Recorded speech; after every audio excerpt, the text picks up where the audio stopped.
रूस में घुसकर उसके तेल डिपो को उड़ाकर यूक्रेन ने जता दिया है कि अब वो पलटवार करने के लिए तैयार है। ये इशारा भी है कि रूस के पैर अब यूक्रेन की जमीन से उखड़ने लगे हैं, क्योंकि पिछले 37 दिनों से चल रही लड़ाई में भले ही यूक्रेन बर्बाद हो गया हो, लेकिन उसकी सेना ने हथियार नहीं डाले। और अब पहली बार ऐसा लग रहा है कि रूसी फौज बैकफुट पर आ चुकी है, क्योंकि कम से कम 7 मोर्चों पर जहां रूसी फौज का कब्जा था, वहां अब यूक्रेनी फौज ने कब्जा वापस कर लिया है और रूसी सेना को पीछे हटने पर मजबूर कर दिया है। यूक्रेन ने आज ही दावा किया है कि चेर्नोबिल न्यूक्लियर पावर प्लांट पर एक बार फिर से यूक्रेनी सैनिकों का नियंत्रण हो चुका है, जिस पर पिछले 1 महीने से रूसी सेना का कब्जा था। यूक्रेन की राजधानी कीव से सटे इरपिन के 95% इलाके को यूक्रेनी फौज ने रूसी सेना के चंगुल से निकालकर दोबारा अपने कब्जे में ले लिया है। सूमी प्रांत पर रूसी सेना ने कब्जा कर लिया था, लेकिन अब यूक्रेन ने इसके साथ साथ बूचा और होस्टोमेल को भी रूसी कब्जे से छुड़ा लेने का दावा किया है। माइकोलेव और खार्किव में भी यूक्रेनी फौज ने एक बड़े इलाके को दोबारा अपने कब्जे में कर लेने का दावा किया है। अब रूसी फौज के लड़खड़ाते कदम और यूक्रेनी फौज के बढ़ते कदमों का असर यह हुआ कि राजधानी कीव पर मंडराते युद्ध के बादल कम होने लगे हैं।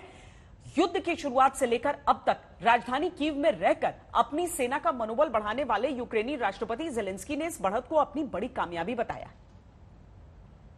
Витримали у рази більше, ніж думав ворог. हम इतने दिन लड़ चुके हैं जितना दुश्मन ने सोचा नहीं था। उन्होंने कहा था 3 या 5 दिन। उन्होंने सोचा था कि पूरे देश पर कब्जा जमाने के लिए इतना काफी होगा।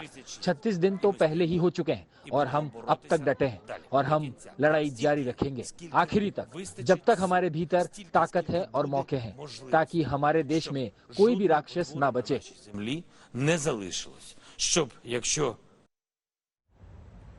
एक के बाद एक यूक्रेनी फौज रूस से अपने इलाके खाली करवा रही है और रूसी सैनिकों को पीछे धकेल रही है। युद्ध के मैदान में अब कैसे रूसी सैनिक बैकफुट पर आ चुके हैं, इसके कुछ वीडियो सबूत आज हमने इकट्ठा किए हैं, जिन्हें हम एक एक करके आपके सामने रखते हैं। पहला वीडियो देखिए। ड्रोन वीडियो यूक्रेनी फौज के एक ठिकाने का है, जिस पर रूसी सैनिकों ने कब्जा कर लिया था। इसे वापस लेने के लिए यूक्रेन ने मिसाइल अटैक किया। इसके बाद वहां आग लग गई। कुछ ही पल बाद करीब 1 दर्जन रूसी सैनिक वहां से जान बचाकर भागते हुए आपको तस्वीरों में नजर आएंगे। इसके बाद एक के बाद एक मिसाइल अटैक करके यूक्रेन ने इस ठिकाने को वापस अपने कब्जे में ले लिया। एक एक चीज इस तस्वीर में दर्ज है। ड्रोन कैमरे से लिया हुआ ये फुटेज। दूसरी तस्वीर अब आपको दिखाते हैं। यूक्रेनियन आर्म्ड फोर्सेस ने किस तरीके से सीज किया है इस हिस्से में। चीजों को देखिए। एक रूसी टैंक को तबाह करने के बाद सेलिब्रेट करते हुए दिख रहे हैं यूक्रेन के सैनिक। राजधानी कीव के बाहरी इलाके की तस्वीर है, जिसमें एक यूक्रेनी सैनिक बता रहा है कि कैसे एक रूसी टैंक राजधानी कीव की तरफ बढ़ रहा था, जिसे यूक्रेनी फौज ने हेलीकॉप्टर के जरिए अटैक करके एक ही शॉट में बर्बाद कर दिया। अब देखिए तीसरा वीडियो। यूक्रेनी फौज के सैनिक खार्किव इलाके में रूसी सैनिकों को खदेड़ने के बाद वहां मिले हथियारों का वीडियो बना रहे हैं।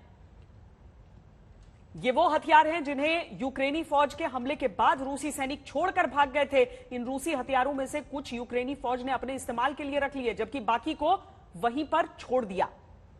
अब चौथा वीडियो हम आपको दिखाते हैं। चौथा वीडियो यूक्रेन के ट्रोस्टियानेट्स टाउन का है। यहां रूसी फौज ने कब्जा कर लिया था। अब यूक्रेनी फौज ने दोबारा इसे आजाद करवा लिया है। वीडियो में तबाही के निशान दिख रहे हैं, साथ ही रूसी सेना के बर्बाद हो चुके हथियार, गोला बारूद, सब कुछ देखा जा सकता है। और मारियोपोल की तस्वीर अब देखिए।